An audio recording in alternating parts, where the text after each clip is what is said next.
أعوذ بالله من الشيطان الرجيم بسم الله الرحمن الرحيم وأقم الصلاة طرفي النهار وزلفا من الليل إن الحسنات يذهبن السيئات ذلك ذكرى للذاكرين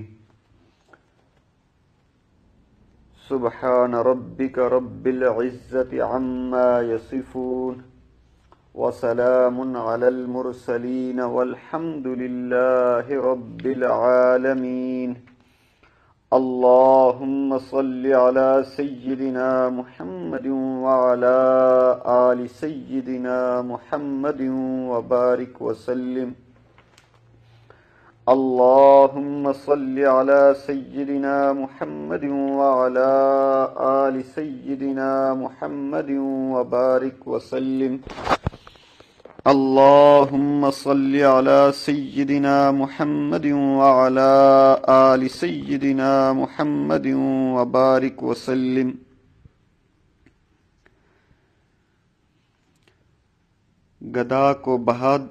گدا کو بادشاہ یا بادشاہوں کو گدا کر دے، گدا کو بادشاہ یا بادشاہوں کو گدا کر دے، میرے مالک تو جب چاہے کسی کو کیا سے کیا کر دے۔ گدا کو بادشاہ یا بادشاہوں کو گدا کر دے، میرے اللہ تو جب چاہے کسی کو کیا سے کیا کر دے۔ میرے مالک تو جب چاہے کسی کو کیا سے کیا کر دے۔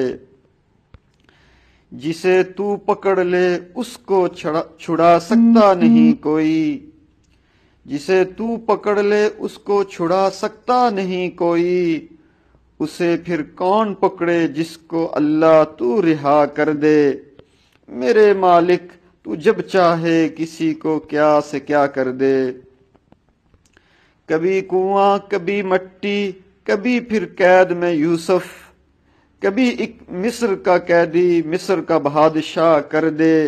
میرے اللہ تو جب چاہے کسی کو کیا سے کیا کر دے۔ اور میرے اللہ کی رحمت اور عنایت دیکھیے شامی، موسیٰ لینے جائیں آگ پیغمبری عطا کر دیں۔ اور میرے اللہ کی رحمت اور عنایت دیکھیے طاہر، موسیٰ لینے جائیں آگ پیغمبری عطا کر دیں۔ میرے اللہ تو جب چاہے کسی کو کیا سے کیا کر دے، تو جب چاہے کسی کو کیا سے کیا کر دے۔ قرآن عظیم الشان سورہ ہود 12ویں سپارے میں آیت نمبر 112، یہاں سے ہم پڑھیں گے۔ اللہ سبحانہ وتعالیٰ ارشاد فرماتے ہیں فَاسْتَقِمْ كَمَا أُمِرْتَ وَمَنْ تَابَ مَعَكَ وَلَا تَطْغَوْا إِنَّهُ بِمَا تَعْمَلُونَ بَصِيرٌ۔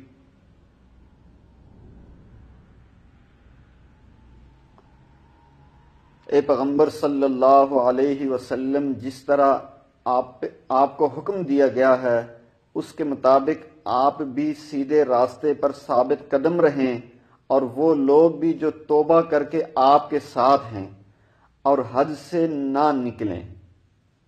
یقین رکھیں کہ جو عمل بھی تم لوگ کرتے ہو وہ اس سے پوری طرح دیکھتا ہے۔ بڑی عجیب آیت مبارکہ ہے، بڑا عجیب حکم ہے۔ بظاہر محبوب صلی اللہ علیہ وسلم اور ان کے عظیم الشان جماعت صحابہ رضوان اللہ علیہم اجمعین ہیں، لیکن در حقیقت یہ حکم قیامت تک آنے والے تمام انسانوں کی طرف متوجہ ہوتا ہے۔ اس وقت میں اور آپ قرآن عظیم الشان کو پڑھ رہے ہیں، اس حکم کے مخاطب میں اور آپ جتنے اس وقت سننے والے مرد اور عورتیں ہیں، سب اس کے مخاطب ہیں۔ ہمیں اللہ سبحانہ وتعالیٰ یہ حکم دے رہے ہیں کہ آپ کو جس طرح حکم دیا گیا ہے اس کے مطابق آپ سب مرد اور عورتیں سیدھے راستے پر ثابت قدم رہو۔ آپ اور آپ کے ساتھ جو لوگ ہیں سب سیدھے راستے پر ثابت قدم رہیں، تو مجھے اور آپ کو یہ حکم دیا گیا کہ جو صراط مستقیم ہے، جو نبیین، صدیقین، شہداء اور صالحین کا راستہ ہے، ہم بار بار نماز میں اللہ سبحانہ و تعالیٰ سے اہدنا الصراط المستقیم صراط الذین انعمت علیہم کی دعائیں مانگتے ہیں۔ ہر سنت، فرض، نفل سب نمازوں میں اللہ سے دعا مانگتے ہیں کہ ہمیں انعام یافتہ لوگوں کا راستہ عطا فرما دیجئے۔ سیدھا راستہ کون سا ہے؟ انعام یافتہ لوگوں کا۔ اور انعام یافتہ کون سے لوگ ہیں؟ نبیین، صدیقین، شہداء اور صالحین۔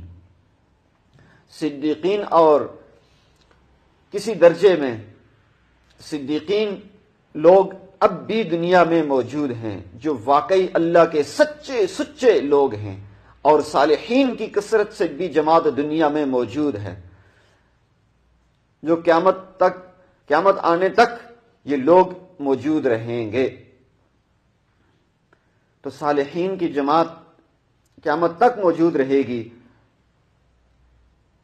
تو ہم سب کو یہ حکم دیا جا رہا ہے کہ تم سیدھے راستے پر ثابت قدم رہو، یعنی جو صالحین کا راستہ ہے۔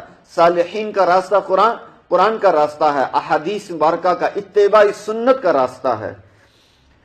تو ہمیں اس سیدھے راستے پر ثابت قدم رہنے کا، اس سیدھے راستے پر چلنا بھی ہے اور ثابت قدم بھی رہنا ہے۔ اللہ اکبر، یہ اس کا ہمیں حکم دیا جا رہا ہے۔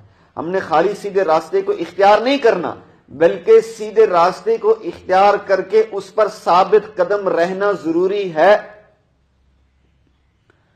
آج اکثریت لوگ یہ کہتے ہیں کہ ہمیں پتا ہے کون سا سیدھا راستہ ہے۔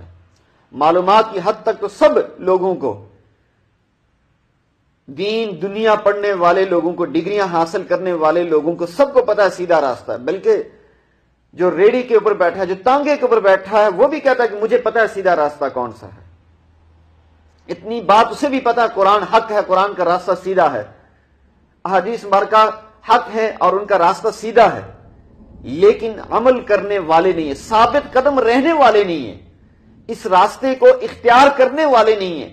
معلومات کی حد تک تو مجھے اور آپ سب کو پتا ہے کہ صراط مستقیم قرآن کا راستہ ہے، احادیث کا راستہ ہے، صدیقین صالحین کا راستہ ہے، لیکن اس صالحین کے راستے کو، اس صراط مستقیم کو اختیار کرنے والے اور اس پر ثابت قدم رہنے والے کتنے ہیں؟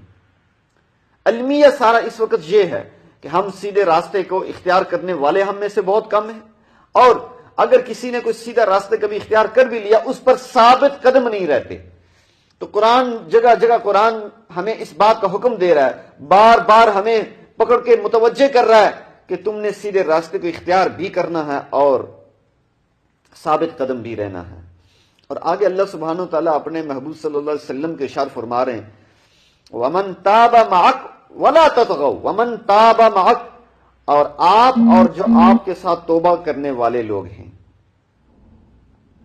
جو توبہ کر کے آپ کی جماعت میں شامل ہو گئے ہیں، تو ہر بندہ جو توبہ طائب ہو کر قرآن حدیث کے صالحین کے راستے پہ چلے گا، گویا کہ وہ نبی علیہ السلام کی جماعت کا حصہ ہے۔ در حقیقت جو صالحین کی جماعت میں شامل ہوگا وہ در حقیقت نبی علیہ السلام کی جماعت میں داخل ہو رہا ہے۔ جو بھی گناہوں والی زندگی کو چھوڑ کر دین اسلام کی صحیح معنوں میں صالحین کی جماعت، دین اسلام کے راستے کو اختیار کرتا ہے، تو نبی علیہ السلام کی جماعت میں داخل ہو رہا ہے۔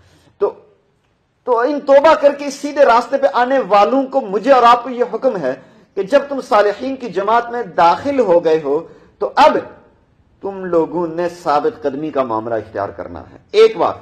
اور دوسری بات، ثابت قدمی کیا ہے؟ ثابت قدمی یہ ہے کہ ہم نے اعمال صالحہ والی زندگی اختیار کرنی ہے اور اپنی سوچ اور اپنی منشا اور مرضی کو نبی علیہ السلام کی سوچ اور منشا اور مرضی کے مطابق بنانا ہے۔ اس وقت اس بات کی بہت کمی ہے کہ ہماری سوچ وہ دین والوں کی سوچ نہیں ہوتی۔ آج ہم اپنے آپ کو مسلمان تو کہتے ہیں، لیکن جیسے ہی کوئی مرحلہ آتا ہے تو ہم دین والوں کو چھوڑ دیتے ہیں، دین کا ساتھ چھوڑ دیتے ہیں اور دین والوں کے اپوزٹ چلے جاتے ہیں۔ تو آج یہ تہیہ کر لیں کہ ہم اپنے دل دماغ سے ہمیشہ دین والوں کے ساتھ کھڑے ہوں گے، اور ساری زندگی توبہ والی، توبہ طائب ہونے والی زندگی اختیار کریں گے، ساری زندگی اللہ سے توبہ استغفار کرتے رہیں گے اور سیدھے راستے پہ چلتے رہیں گے۔ اور دوسرے نمبر پر اعمال صالحہ، اعمال صالحہ والا راستہ اختیار کریں گے۔ اور تیسرے نمبر پر صالحین کے ساتھ رہیں گے، صالحین کے ساتھ جڑ کے رہیں گے، اللہ والوں کے ساتھ محبت کریں گے، اللہ والوں کی جماعت میں شامل ہوں گے اور ان سے دین کی اصل روح اور منشا کو سمجھیں گے اور اس پر عمل کریں گے۔ اور جب بھی دنیا میں کوئی بھی مرحلہ آئے گا، ہماری قوت، ہمارا بازو، ہمارا ساتھ دین والوں کے ساتھ ہوگا، ایمان والوں کے ساتھ ہوگا۔ جی ہاں، امام مہدی رضی اللہ تعالیٰ عنہ کے قرب کا زمانہ بھی کہا جاتا ہے کہ قریب ہے امام مہدی رضی اللہ تعالیٰ عنہ کے زمانہ کہ وہ ظاہر ہوں گے۔ تو اس وقت وہی ساتھ ہو سکتا ہے جس نے ہر قدم پہ اپنا تن من دن دین اور دین والوں کے اوپر لٹایا ہوگا۔ انشاءاللہ میں اس پر پراپر بیان کروں گا۔ تو بہرحال ابھی اتنی بات ہے، وَمَن تَابَ مَعَكَ، جو آپ کے ساتھ توبہ اختیار کر لی، جنہوں نے توبہ اختیار کر لی، یہ اور آپ، نبی علیہ السلام کو حکم دیا جا رہا ہے۔ نبی علیہ السلام کیا انہوں نے صراط مستقیم کو چھوڑنا تھا؟ انہوں نے ثابت قدمی نہیں اختیار کرنی تھی؟ اللہ سبحانہ وتعالیٰ اس بات سے یہ سمجھانا چاہ رہے ہیں کہ جب میں اپنے محبوب کو یہ حکم دے رہا ہوں کہ میرے محبوب تو نے سیدھے راستے پہ ثابت قدم رہنا ہے، تو محبوب صلی اللہ علیہ وسلم کے متبعین، ان کے راستے کو پہ چلنے والے، ان کو اپنے پیارے آقا کہنے والے، ان کو اپنا رہبر ماننے والے، ان کو اپنا قائد ماننے والوں کے لیے کتنا زیادہ ضروری ہوگا کہ وہ صراط مستقیم پر ثابت قدم رہیں۔ اور عجیب بات فرمائی، وَلَا تَطْغَوْا، اس کا ترجمہ حضرت شیخ مفتی محمد تقی عثمانی صاحب نے کیا کہ اور حد سے آگے نہ نکلو، حدود کو کراس نہ کرو، جو حدود اللہ نے تمہارے لیے متعین کر دی، اس جگہ رک جاؤ تو رک جاؤ، اس سے آگے نہیں جانا۔ تمہاری خواہش کہہ رہی ہے، تمہارا دل کہہ رہا ہے، تمہارا دماغ کہہ رہا ہے کہ اس سے آگے بھی جانا چاہیے، اپنی خواہش پوری کرنی چاہیے۔ میرے اللہ نے فرمایا نہیں نہیں نہیں نہیں، رک جاؤ، جو باؤنڈری لگا دی ہے تم نے کلمہ طیبہ لا الہ الا اللہ محمد الرسول اللہ پڑھ کر اپنے چاروں طرف باؤنڈری لگا دی ہے، اپنے چاروں طرف دائرہ لگا دیا ہے، اور یہ دائرہ ہر قدم پر تمہارے سامنے آ کے کھڑا ہوتا ہے، تمہاری طرف متوجہ ہوتا ہے کہ اس موقع پہ معلوم کرو کہ دین کا حکم کیا ہے، جو دین کا حکم ہے اس پر عمل کرو، اس سے آگے تجاوز نہ کرو، حد کو کراس نہ کرو۔ ہاں، یہ اللہ کا مجھے اور آپ کا حکم ہے۔ آگے فرمایا انہو بما تعملون بصیر، یقین رکھو جو عمل بھی تم کرتے ہو تمہارا اللہ اس سے پوری طرح باخبر ہے، اس سے پوری اچھی طرح سے دیکھ رہا ہے، دیکھتا ہے وہ۔ اور آگے ارشاد فرمایا وَلَا تَرْكَنُوا إِلَى الَّذِينَ ظَلَمُوا فَتَمَسَّكُمُ النَّارُ، اور مسلمانوں ان ظالم لوگوں کی طرف ذرا بھی نہ جھکنا، ان کی طرف ذرا بھی نہ جھکنا۔ کبھی ایسا نہ ہو کہ اگر تم جھک جاؤ تو دوزخ کی آگ تمہیں بھی آ پکڑے۔ فَتَمَسَّكُمُ النَّارُ، یہ دنیا میں قدم قدم پر ظالم لوگ تمہارے سامنے آئیں گے، ان ظالموں کے سامنے تم نے جھکنا نہیں ہے، ہمیشہ مظلوم کا ساتھ دینا ہے، ظالم کے خلاف کھڑا ہونا ہے۔ اور سب سے بڑے ظالم مسلمانوں پر ظلم کرنے والے وہ کفار ہیں، تو کفار کے سامنے تمہارا جھکاؤ کبھی بھی نہیں ہونا چاہیے۔ تم حکمران ہو، تم عوام ہو، تم جو کوئی بھی ہو، تمہیں ان ظالم کافروں کے سامنے جھکنا نہیں چاہیے۔ ڈٹ جاؤ، ان کے سامنے کھڑے ہو جاؤ۔ ایسا نہ ہو کہ اگر تم ان کے سامنے جھک جاؤ گے تو آگ تمہیں آ کے پکڑ لے گی، تمہیں جہنم میں ڈال دیا جائے گا۔ اور آگے فرمایا وَمَا لَكُم مِّن دُونِ اللَّهِ مِنْ أَوْلِيَاءَ ثُمَّ لَا تُنصَرُونَ، ہاں تمہیں اللہ کو چھوڑ کر کسی قسم کے دوست میسر نہ آئیں۔